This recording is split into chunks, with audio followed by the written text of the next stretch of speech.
morning, students. This is Arshal teacher from St. Thomas Bethany Convent School, and today we are going to learn the worms, figures of speech, and appreciation of the poem.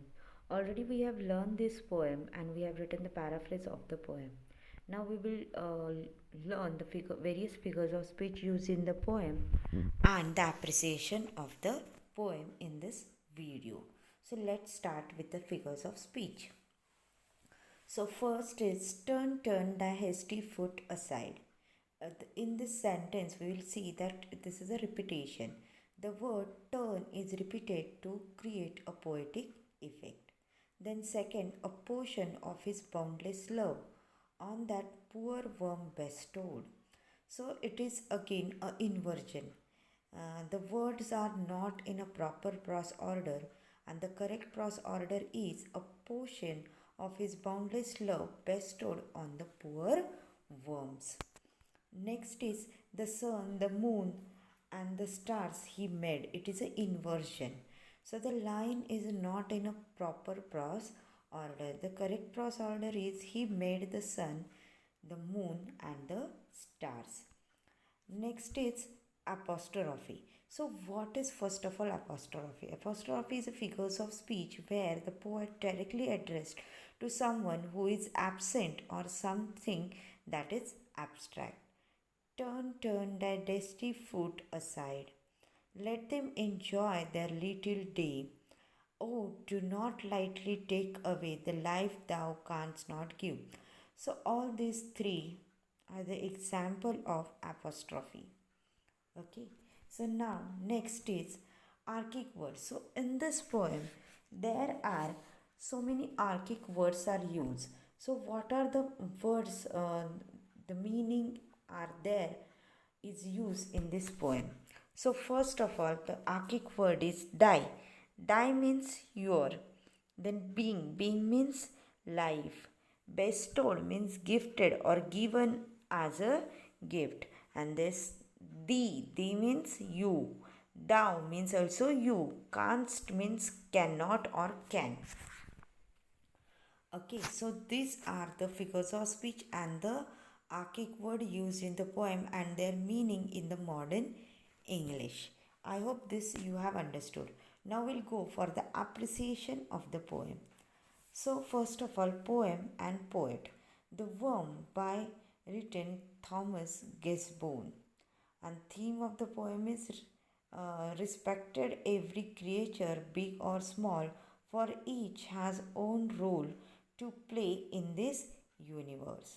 Then next is tone. The tone of the poem is quite serious and thought provoking. And in the imperative means you have to obey whatever the poet is telling to us. Then structure and stanza. Stanzas of 4 lines of each and it is a short lines. Then rhyme and rhythm. Rhyme scheme of the poem is A, B, C, D and so on. The last word of the first and third line and second and fourth line of every stanza is the rhyme. Then rhythm is very smooth and polite. Then language and imagery. So language in the poem, it is used the archaic language, it is an ancient language and there is no imagery used in the poem. And the figures of speech are basically in the poem, the figures of speech are used apostrophe and inversion. So now we'll just revise the various figures of speech in the poem. First is turn thy dusty foot aside, that is the repetition. The turn word is repeated. A portion of his boundless love on the poor worm bestowed. It is an inversion. It is not in correct prose order. The next, again it is an inversion. The sun, moon and the stars he made. It is again the inversion. And then the apostrophe. I told that what is the apostrophe? Apostrophe is the figures of speech which is directly addressed to someone who is absent or something. It is an abstract. And so in that category there are three lines are there. Turn thy dusty foot aside, let them enjoy their little day, and oh, do not lightly take away the life thou canst not give. This is how the figures of speech used in the poem. The poet have used the archaic words for the better poetic effects. So because this poem is the ancient, so first is thy means yours, being means life, bestowed means gifted, given as a gift, thee means you, thou means you, and canst means cannot or can.